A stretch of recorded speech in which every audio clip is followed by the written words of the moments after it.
que itens mágicos? Na minha cabeça, você tem um cenário de fantasia sem item mágico é como você tem uma ficção científica sem tecnologia futurista, distópica ou revolucionária. Porque o item mágico, ele tem uma função de explicitar essa ruptura com o regular, de explicitar essa ruptura com o normal. E eu acho que isso faz muita diferença, especialmente quando você estiver narrando RPG de fantasia, e no caso da fantasia medieval em particular. Tanto é que muitos cenários mais ou menos famosos, enfim, eles vão se desenvolver em torno de um item mágico, às vezes. Né? Seja o cenário como um todo, seja campanha, sejam histórias. Né? A gente não precisa ir longe. A grande história que inspirou e norteou a maior parte do cenário de fantasia medieval que a gente conhece hoje é uma história que se desenvolve toda em torno de um item mágico. Né? De vários itens mágicos, mas um item mágico em particular, que é um anel no Senhor dos Anéis. Então, toda a história, tudo que acontece naqueles 3 livros e naqueles 3 filmes e não sei quantas séries, e o Hobbit, e agora vai sair outro filme, por algum motivo. Sempre cabe mais um filme. Os caras vão matar essa vaquinha de tanto ordenhar ela. O Sons of Skyrim chegou atrasado? Não, a gente acabou de começar. Perdeu só a introdução, que foi ótima. Foi uma das melhores introduções que a gente já fez aqui. Mas, Sim. infelizmente, você perdeu. Então, assim, muitos cenários vão se desenvolver em torno de um item mágico. E eu acho que o lore de um item mágico, a lógica de existência de um item mágico e tudo que envolve os itens mágicos pode ser sempre uma oportunidade enorme para a origem de plot, né, em todos os aspectos. Então, assim, você pode ter um gancho relacionado à origem de um item mágico, ao uso de um item mágico, à relevância de um item mágico no determinado contexto, ou até o simbolismo de um item mágico. Então, eu acho que quando a gente fala em cenários em RPGs de fantasia, especialmente de fantasia medieval, você ter itens mágicos faz muita diferença. Né? Eu não estou nem só entrando do ponto de vista da mecânica, eu estou abordando a lógica de existência mesmo, né? Independente da raridade que eles tenham. Quando você pensa no próprio Senhor dos Anéis que eu mencionei, ele não tem uma profusão de itens mágicos que estão na história o tempo todo. Né? Eles tem muita coisa mencionada, tem muita coisa histórica, mas ele tem vários itens mágicos e eles normalmente vão ter uma carga relevante para a história, eles vão ter um simbolismo, eles vão ter uma relação especial ou particular com funcionários específicos, cabeça tá boa, com personagens específicos, certo? Então, cara, difícil, hein? Porque tá furunfando, hein? Tá perdendo o áudio sozinho, viu? Fuleiragem. Mas Enfim, voltou. tudo isso que eu falei foi muito bonito. Não, mas eu sei por que que é. O seu ficou ruim de novo. Mas eu sei por que que é, Marcelo. Lembra que eu falei que a... Fala aí que vai dar bom agora. Agora vai dar bom? Agora vai dar ok? É porque é o seguinte, o meu fone de ouvido, ele tá perdendo a conexão Tá e voltando. captando. Não, ele tá perdendo a conexão e voltando. E eu Ah, e acho que ele ele tá fica roubando as desabilitando pessoas. aqui o... Nossa, que divertido. Vai ser bom isso, hein? Não é, cara? Vamos tentar aí. Vamos tentando. Vamos tentando. Porque estamos no primeiro Então, tópico. Então, tudo isso que eu falei sobre itens mágicos é o meu ponto de vista sobre a situação. O Sons of Skyrim tá falando item mágico bom é item mágico que não tem frufru na sintonização. Já tá errado. Já tem o primeiro ponto de divergência. Então já fala da sintonia Já, eu aí, acho. ó. Fala da sincronia, porque eu não acompanho muito a quinta edição. Mas eles criaram esse recurso meio safado, mas interessante, que é a sincronia do item. É bom que você consegue dar uma limitação para a parada sem quebrar o sistema. Mas, para mim e para outros aí, o Marcelo Salada vai explicar agora certinho o que é essa sincronização do item mágico. A sintonização, e aí tem que ver se meu áudio voltou. Tá funcionando. Sim, A sintonização foi uma mecânica que foi criada na quinta edição justamente para restringir, porque virava uma coisa meio barata voa nas edições anteriores, em que virtualmente você podia ter um item qualquer coisa, qualquer categoria você podia ter item. Tipo assim, você só tinha como botar 2 botas. Mas não tinha nada que te impedisse de chegar e fazer um personagem meio mandarim, sabe? Meio, eu tenho 10 anéis mágicos e uso todos simultaneamente, etc. E isso meio que avacalhava o processo. Eu lembro de jogar na terceira, na 3.5, personagem já de nível avançado, e eu andava com 10, 12 itens mágicos. E aí o pessoal resolveu fazer um balanceamento disso, criando essa mecânica de sintonização, onde os personagens só conseguem se sintonizar, não são todos os itens mágicos que exigem sintonização, normalmente são os itens mágicos mais raros, né, mais poderosos, e aí eles vão exigir essa sintonização e você tem uma restrição de 3 sintonizações por personagem. Então, você não tem como vincular o seu personagem a mais do que 3 itens que exigem sintonização simultaneamente. Você pode trocar os itens, né? Quando você faz o descanso, você desintoniza de um e sintoniza em outro. Mas você pode ter até 3, e essa restrição é uma das mecânicas. Agora o salado duplicado. Caralho, tá um bônus agora. Só a única coisa que não tem é o salada normal. Salada duplicado, tem salada dupla, salada sem salada. É tipo o pior x-tudo da história.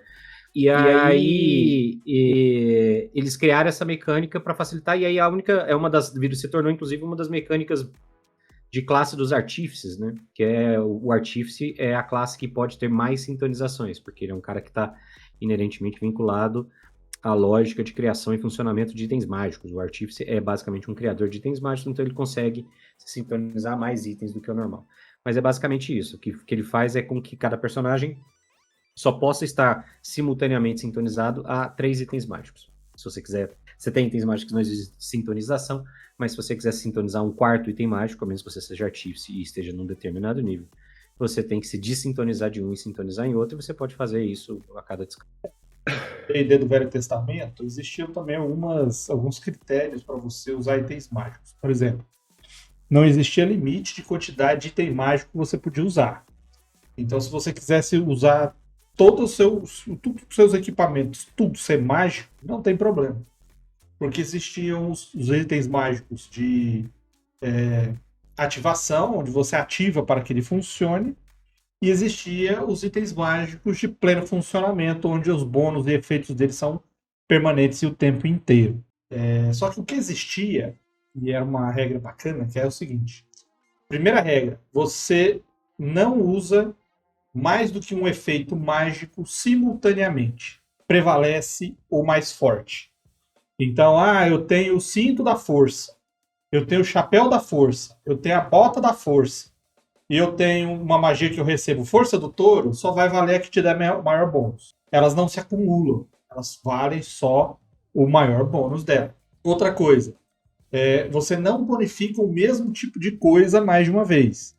Então, com exceção de magias e itens mágicos que fazem exatamente esse efeito, tipo poção do heroísmo, que aí te dava força, constituição, destreza e mais uma outras coisas lá.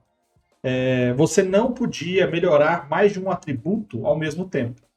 Então eu uso a tiara do intelecto, a luva da destreza, o cinto da resistência,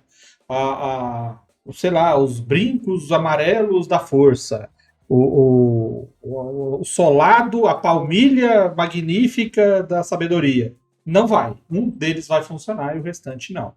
Então tinha essas limitações. E outra coisa que tinha era, você não pode utilizar mais de um item sobreposto, fisicamente sobreposto. Então você tem um anel mágico. Se você cobrir o anel com uma luva, ele deixa de funcionar. Por quê? Porque ele não está exposto.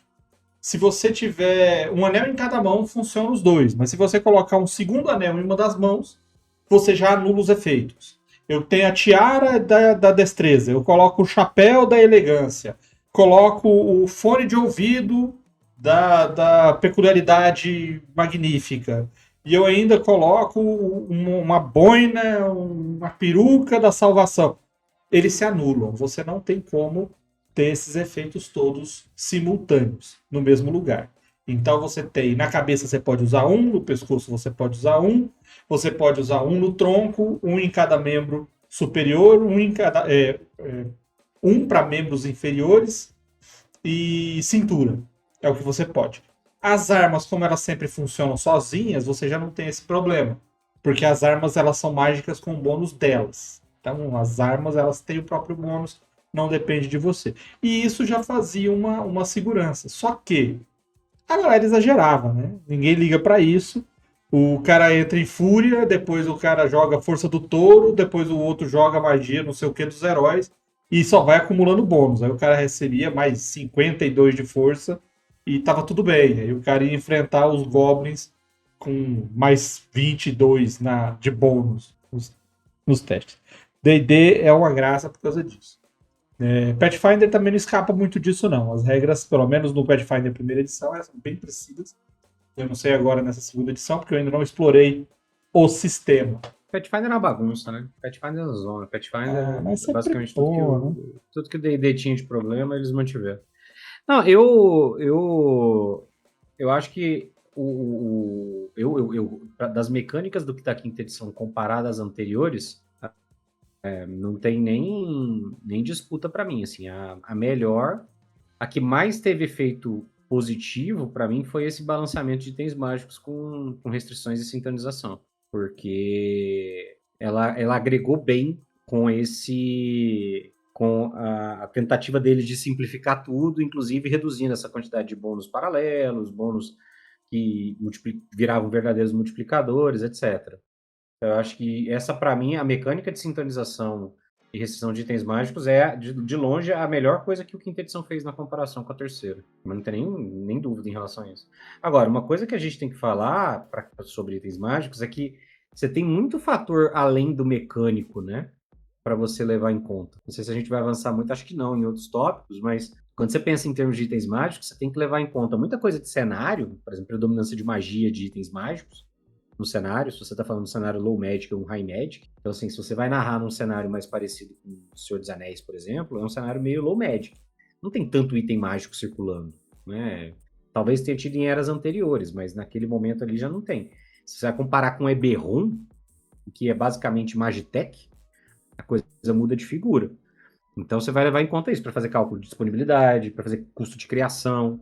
Se você tiver um cenário em que você tenha restrição para uso de magia, você pode ter até questão de fiscalização e controle, por exemplo, se você tem um lugar. Porque, não é, quer queira, quer não, você tem itens mágicos que são muito poderosos, e aí o Senhor dos Anéis mostra bem isso, que é, você pode botar um item mágico muito poderoso na mão de alguém que é um peba, e ele vai ter efeito, ele vai ter impacto. Então isso é uma coisa que, sei lá, na minha cabeça o governo olharia para isso. Assim como faz sentido que você tenha questões de fiscalização e controle de tecnologias revolucionárias num cenário de fantasia e ficção científica, seria a mesma coisa para itens mágicos em alguns cenários de fantasia, né? E fora isso, o fator... Tanto que no Senhor dos Anéis, quando o Gandalf vê o Anel do Bilbo, no melhor dos sentidos, ele fala que não reconhece esse anel e ele vai pesquisar. Por quê? Como assim pesquisar? Não é igual o D&D, que ele faz uma magia e descobre que tem um anel? Não. Porque não existem anéis ilimitados. Não é a galera saindo fazendo anel para torta direita. Existe uma quantidade fixa de anéis no mundo e é isso. Então você tem um anel da queda suave. Não é um anel da queda suave. É o anel da queda suave. É o anel da invisibilidade. É o anel de não sei o quê. Então, existe essa base de magia no sistema, no cenário. No caso do Senhor dos Anéis, a gente vai falar mais tarde sobre isso, mas o um anel, ele não seria um item mágico banal, ele seria um artefato, o nível de poder dele. Porque ele tem mais de um efeito, de relevância dele, ele tem mais de um efeito, ele é extremamente poderoso, ele é meio que um artefato amaldiçoado, de certa maneira, né? Porque ele tem efeitos deletérios sobre quem está usando. Mas ele é um artefato, ele não é uma coisa que você encontra correspondente, etc. E isso a gente vai ter também nos cenários de RPG, né? De D&D, por exemplo, em que a raridade do item normalmente está vinculada ao poder, justamente porque é muito difícil você fazer itens extremamente poderosos. E nesse caso em particular, no caso do Um Anel, o Gandalf está numa situação em que ele olha e fala, cara, não é, eu até acho que ele pode achar que é, mas ele vai falar, não é possível que seja. Não era pra esse anel estar aqui. O que esse anel tá fazendo aqui? Então é um pouco de tipo... Você tem que levar em conta qual é a situação em que você está encontrando aquele item para ver se faz sentido o que ele Ele tá é lá, né? daquela maneira. Você não tem magia. Por que ele tá ali? Se for o que eu tô pensando, faz sentido ele tá aqui? Que entra um pouco nisso que eu vou falar depois, que para mim é muito importante, que é sobre a lógica de acesso, de como é que as pessoas têm acesso aos itens. E aí isso vai variar fortemente de acordo com o cenário e a forma como você vai narrar na sua campanha. Exato. E só para falar para que o item mágico, o item mágico, ao meu ver, ele é um dos principais elementos que caracterizam a fantasia. Marcelo falou, é a mesma coisa você fazer uma ficção científica sem a tecnologia. Porque o que caracteriza o ficção científica é você trazer um drama humanizado com um pano de fundo, com um respaldo, com o envolvimento de tecnologia como modo de vida da humanidade. E a fantasia é você ter itens fantásticos e maravilhosos dentro do seu cotidiano. Então, a função basicamente para mim é essa. Agora, ele também falou das histórias que giram, né, em torno de um item. Aqui o Leonardo, no YouTube, ele estava colocando que a campanha dele toda é baseada em um artefato, rosa negra. Então, ele estava contando aqui, se você vai lá, tá vendo pelo YouTube, vai ver nos comentários do chat, né? Não no comentário da postagem. Que ele já estruturou toda a história dele nesse artefato que criou um pacto entre os elfos e os humanos, abençoado por divindades e tudo mais. E aí tudo da história dele parte por isso. Eras de Caixi, vou falar de novo sim. Horas, que é o meu cenário, ele se baseia em alguns artefatos. O primeiro deles é uma criatura. Essa é uma criatura que funciona como um artefato. Na origem do mundo, essa criatura surgiu, ela se consolidou por conta própria, independente das divindades, e a partir do poder que ela tem, já que as divindades não se colocam, não conseguem se colocar contra ela, ela em algumas dessas histórias lendárias, mitos de fim do mundo, profecias, é essa criatura que vai ser a causa do fim dos tempos. Essa é primeiro dos artefatos que baseia o cenário. O segundo deles foi quando o mundo quase acabou por causa dos dragões. Aí tem um artefato que surgiu dessa guerra que é um pacto de paz entre os dragões e o raspa-panela, né? Igual eu falava quando era pequeno. E raspa-panela. Era os dragões contra todo mundo. E aí a guerra terminou e esse item foi desenvolvido para para selar esse acordo. E outros são organizações que existem entre reinos, entre sociedades e tudo mais. Eles normalmente concentram a força dos contratos que eles fazem entre eles em itens. E esses itens funcionam como itens mágicos maravilhosos, artefatos, que eles funcionam como um selo, uma confirmação, ou um contrato mágico para que funcione. Então, por exemplo, é como se você tivesse uma conta no banco e eles te fornecessem um cartão e esse cartão te desse acesso às coisas do banco, entendeu? Eu não sei se você consegue imaginar isso, mas é mais ou menos isso. O cartão que você tem do banco é o que sela o acordo que você tem com a instituição financeira. Então, você pode usar e pode acessar esses recursos. Então, existem muitos desses elementos em Eras. E dá para fazer isso, sim, também no D&D, tá? Lá no compêndiozinho de magias, você também tem como criar itens mágicos, principalmente se ele for menor, cabe, eles são úteis, eles agilizam a história. A gente não, acho que a gente não vai entrar nesse detalhe, mas aí só para lembrar, o Sons Oscar estava falando ali do Nepente, que é uma espada do cenário de Ravenloft, que é ao mesmo tempo um item mágico e um Senhor da Sombra, né? E a gente tem os itens sencientes, que eu acho que a gente não vai avançar aqui. É uma coisa legal de você levar em conta, especialmente para lore, né? Às vezes rola um papo de mestre só sobre isso, né? Eu não sei se é específico demais, talvez. Não sei. Será que talvez, fica pro futuro aí uma possibilidade. Fica pro futuro aí uma possibilidade. Então vamos avançar, senhor Marcelo? Que é legal também. Bora. Olha lá, o Ricardo. Bom desse cartão de banco Cyberpunk. É um item mágico real. O cartão dos amigos do Master dava dinheiro infinito. É isso aí, cara. Ah, mas RPG não mistura com política, não. Meu amigo. Custo, né? Você tá por fora. Nós temos um Dava papo dinheiro de infinito, mas a que custo? Nós temos um papo de mestre inteiro sobre política que você pode vir aqui, ó. Fica a recomendação. Para falar que não ia ter card no primeiro tópico, né?